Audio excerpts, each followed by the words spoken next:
Good day, folks, and welcome back to Ed's Garage at Merton Hyundai. Today, I present to you the 2023 Hyundai Venue, and this particular year now has an extra feature. It's pretty cool. I'm going to show you in a bit, but there is a shocking amount of features on this vehicle and technology for what is basically the lowest priced Hyundai that you can buy. That's right, the 2023 Hyundai Essential Venue is the base model in the Venue lineup. Now, the Venue, of course, being the starter lineup for Hyundai, and also the Essential being the base model in the Venue. So, the lowest price Hyundai that you can purchase. But anyway, let's talk about the Venue. So, I'm going to start at the front, we're going to go to the back, we're going to go inside the vehicle, and check out all of the features on this cool little car. Now, throughout this video, as I'm talking about the features that it has, remember, this is the lowest priced Hyundai that you can buy. The lowest of the low.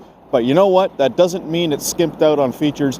And by the way, guys, you'll notice it has plates on it. Don't worry about it. We're using this vehicle as our loaner right now, so those plates are just our loaner plates.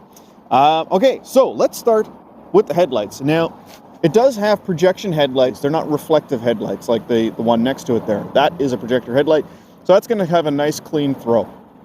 Now, no LED daytime running lights on this one. You just have the chrome strip around the light there. It still looks pretty nice. The grille, got that cascading grille. Front end styling on this, pretty simple, pretty basic. I mean, it is the base model, got to keep that in mind. Right here you can see we've got the air curtain pass-through that of course creates the curtain of air over the wheels. And it is a very, very fuel efficient vehicle. That of course does help a little bit. Up in the windshield here you can see we've got the forward facing camera, and that actually does a few things. So of course this one does have autonomous emergency braking, which is pretty cool in a base model, but also pedestrian detection. So if it detects a pedestrian crossing the street or whatever, it'll also slam on the brakes. On top of that, it also includes lane keep assistance. Again, the amount of features that they're adding into this is just nuts. So the lane keep assistance will actually steer the vehicle down the road to some degree. It even has high beam detection or high beam assist. So if there's a car coming towards you, you've got your high beams on, your high beams will turn off automatically. As that car passes by, they'll turn back on. Pretty cool in a base model. The tires and wheels on this vehicle, this is the Hankook Kinergy GTs. It's a 185/65 15-inch, covered in hubcaps, unfortunately, but yeah, got to save the money somewhere, right? Now, one thing you don't see too often on base models is the LED side signal repeaters, so that's kind of nice to see. Coming around to the back of the Venue. Got Venue written in white there, really actually quite stylish. We'll pop this open real quick, have a look at the storage space in the back. Reasonable amount of storage. One thing I really like about the Venue is how you can actually kind of get this out of the way. You don't necessarily have to take it out. You can just pull it forward and then push it backwards, and it kind of just has a nice little spot to sit there. Underneath the floor, keep in mind this cargo mat doesn't come with it. The floor has multiple heights, so you can actually drop the floor down to this height here. And notice that the floor is a nice engineered product. It's not just, you know, carpet glued to a piece of press board or something like that. Still got the spare tire there, as you can see. So that's kind of cool. And it's a 60-40 split rear bench, so you can actually fold down the seats 40-60 split. Cool. And also there is your backup camera right there, as is required by law in Canada. All right, let's have a look at the back seat. All right, not too much to talk about back here. We do have grab handles on almost all the sides. Basically, the only one that doesn't have a grab handle is the driver. I've gone ahead and moved the front seat to a position where I can still drive it comfortably, but gives me a little bit more space in the back. This is, after all, a subcompact SUV, so it is a very, very small vehicle. But I can sit back here reasonably behind myself. And you'll notice the seat backs are actually solid. So again, keeping in mind the price point of this vehicle, having something like a solid seat back is kind of nice, right? Especially, you know, being it is a smaller vehicle. Somebody sitting here bumping that with their knees or whatever, that's not going to be a problem. Also, you notice the height of the seats. I can actually slide my feet underneath the front seats. So it's a reasonably comfortable vehicle. Having a look at the door pockets here real quick. So no padding on the door rest, but you do have a cup holder right here. And that is pretty much it for the rear passengers. They get a cup holder in each of the doors. All right, having a look under the hood real quick, we have a 1.6 liter Smart Stream 4-cylinder engine. This one's mated to an IVT transmission, which is basically a fancier CVT. Now, the IVT transmission does use a chain, and it has a higher and lower gear ratio than a typical CVT. Now, the nice thing about that IVT is that it gives you supremely good fuel economy, especially when coupled with the SmartStream engine, which is also dual injection. Check this out. So you can see the cables for each one of the injectors. Now, the reason it's dual injection is because it injects fuel directly into the cylinders, but also into the air intake. And the benefit there is, of course, better fuel burn, but also cleaner valve train assembly. And that's all due to that dual injection SmartStream engine. Pretty cool technology, something that I think Hyundai was pretty much the first company to do. Now, also in here, you can see we've got a nice bit of insulation, some sound deadening here. It's buttoned up quite nicely. Can't even get a fingernail in there, really.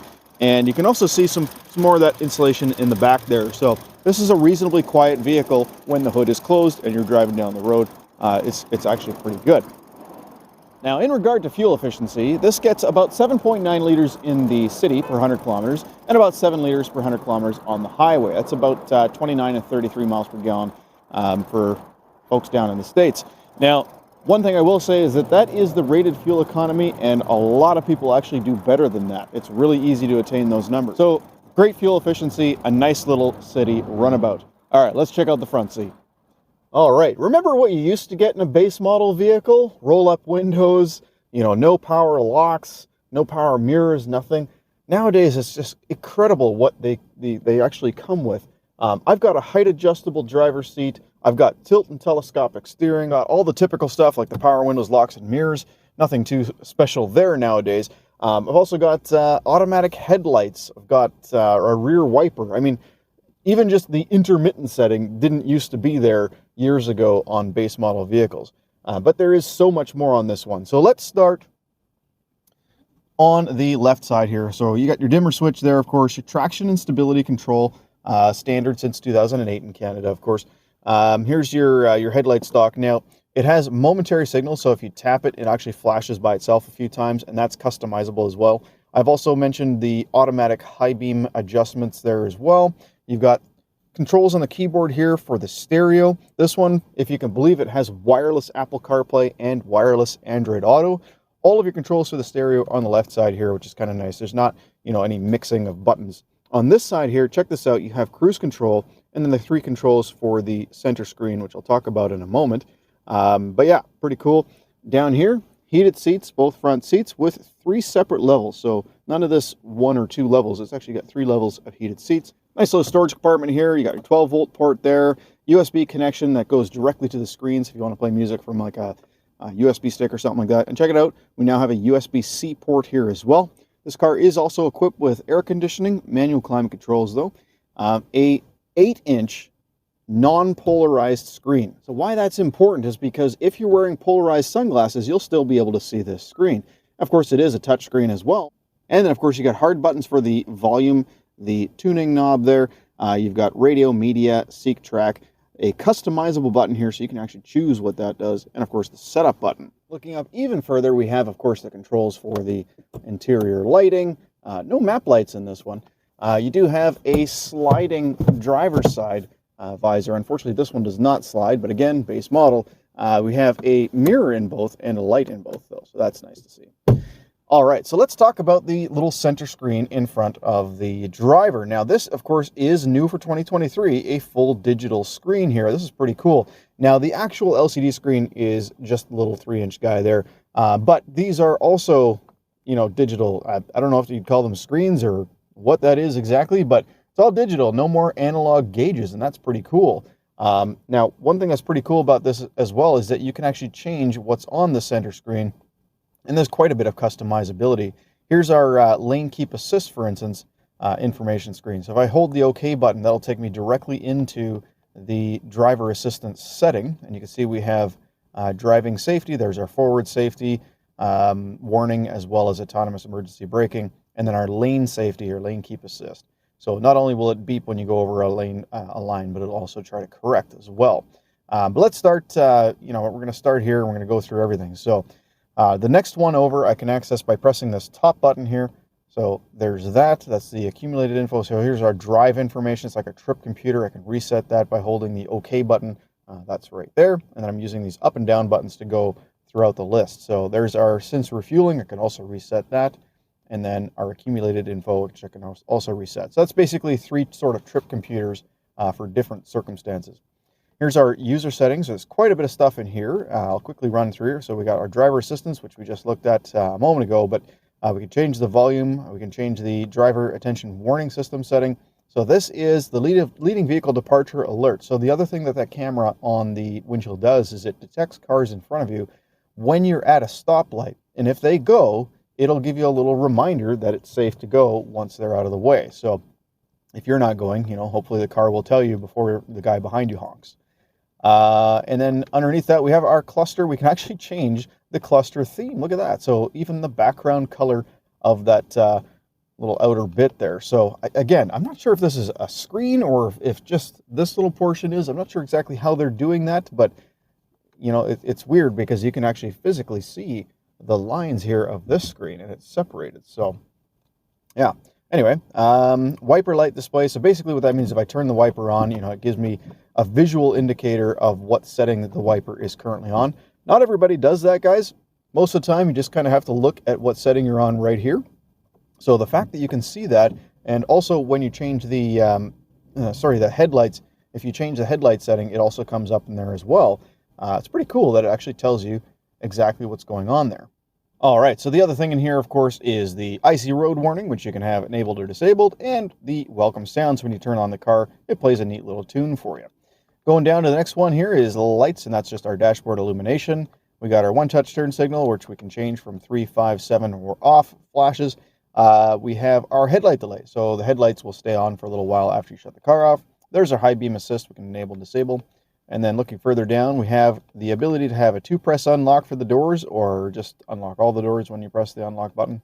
And a little horn feedback you can enable and disable. So if you're looking for the car, hit the lock button twice and it'll beep.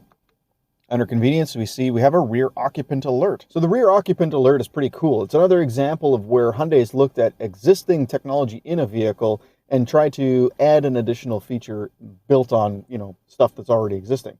What it essentially does is it looks at whether or not you've had the rear doors open since you started the car or since you unlocked the car. If the rear doors were open, it remembers that. And when you shut the car off, it says, okay, check the back seats because, you may have forgotten something back there, whether it's a child, a pet, or a purse or, something you toss in the back that you need to remember to take out. So pretty neat, and again, starting at the base trim level. All right, right underneath that, we have our service interval and our oil change reminder. So the service interval is one that you can set and reset whenever you want. The oil change reminder, you can reset it, but what it does is it just kind of monitors how many kilometers and how the vehicle's been driven and gives you a percentage of what it thinks of the oil life remaining is left. This is cool. So auto wiper in reverse. We're going to totally turn that on because if we put the car in reverse and the front wipers are on, it'll actually automatically turn the rear wiper on. Under units, we have the ability to change everything to miles per hour, which is cool. And then under temperature unit, of course, Celsius or Fahrenheit. Fuel economy, we can go to kilometers per liter or liters per 100 kilometers. Tire pressure, we can change to kilopascals and bar, but of course, everybody uses PSI, so we'll leave it on that. And that is the user settings. And then finally, we have our tire pressure monitor on that screen as well. So lots of great information and a really cool looking instrument cluster. Now, just while I'm moving the car here, I just wanted to show you, it does of course have that backup camera, which I pointed out earlier, but notice how great the image is. It's actually a nice quality screen. You got the yellow dynamic steering lines, of course the blue line telling you where you're going to end up, and note that you can actually see the bumper along the bottom of the screen. So getting up close and personal with another vehicle is super simple because you can see exactly where your car ends and where theirs begins. You'll also notice the little gear icon in the top left-hand corner. That gives you settings such as brightness and contrast. So if I tap that, it'll bring up our display settings. Here is our brightness contrast, and then we can enable and disable the rear view parking lines. As I mentioned before, this does have wireless Apple CarPlay and Android Auto, which is pretty cool. But for now, we're going to go over the built-in functionality of the vehicle's infotainment system. So first off, we have our stereo here. Now, a couple neat things about the stereo. For one, it's actually HD radio. On the base model, we have HD radio. All of our presets, whether they're AM or FM, are on the left-hand side here, and they're quite easy to enable and disable. You just put the little star in there. If I go to menu here, I can actually scroll up to user manual code. I can scan this. It takes me directly to a digital manual and the correct page on the digital manual for the thing that I'm looking at. So that's pretty nice. Back to the home screen here, we have on the right-hand side is where we would normally see our Apple CarPlay and Android Auto, and you'll notice if you hold it for a bit, it takes you into the editing screen. So we can actually move this stuff around, we could not move it around, but we can choose what we want to have on the right-hand side of the screen. So now we have a clock there. Under all menus is, of course, everything that's contained within the infotainment system from the factory. So you have your phone menu, your media menu. So the phone menu takes you to where you can dial a phone number. This one doesn't have built-in voice recognition unless you have your Android Auto or Apple CarPlay connected, in which case it uses the phone's voice recognition system. User manual just takes you to the screen that you can scan for the user manual. Voice memo, you can actually record your own voice and play it back later. Radio just takes you back to that radio screen. Under the setup screen here, we can change some of the sound options. So we have our startup volume limit, which is pretty cool. Our speed-dependent volume changing, so the faster you go, the louder it gets. We can change where the sound is coming from, the tone of the sound. We like lots of bass. So under guidance, you can actually change the guidance volume, or individual volumes rather. So the screen beep, that sort of thing. Radio noise, it actually has a noise reduction system built in for FM. We're going to put that on maximum. And then our driver assistance warning, we can actually lower the volume whenever there's a warning from the parking safety. Just interesting because that's for the backup camera. So when you put the vehicle into reverse, it lowers the volume of the radio to give you better concentration. And then under connected device, you can change the volume of the Android Auto, Apple CarPlay.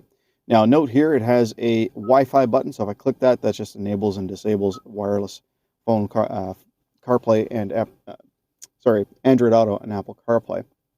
Under display, this is pretty cool as well. So again, utilizing existing technology to improve and give you more features, you have a blue light filter in this, again, base model. I can't say this enough. This is the base model, and you have a blue light filter on the infotainment screen. Screensaver just allows you to put a digital clock or an analog clock on the screen when you shut the screen off. And then you can either have the rear camera extended or not. So we're going to turn that off because I don't know anybody that actually likes that. We have the customizable buttons. So again, we have phone projection for the star here. That's what I usually set that to. And then the custom button on the steering wheel. So that's this one right here. I generally set that to hang up phone calls. So we can just reject and call, but you can see it does other things as well.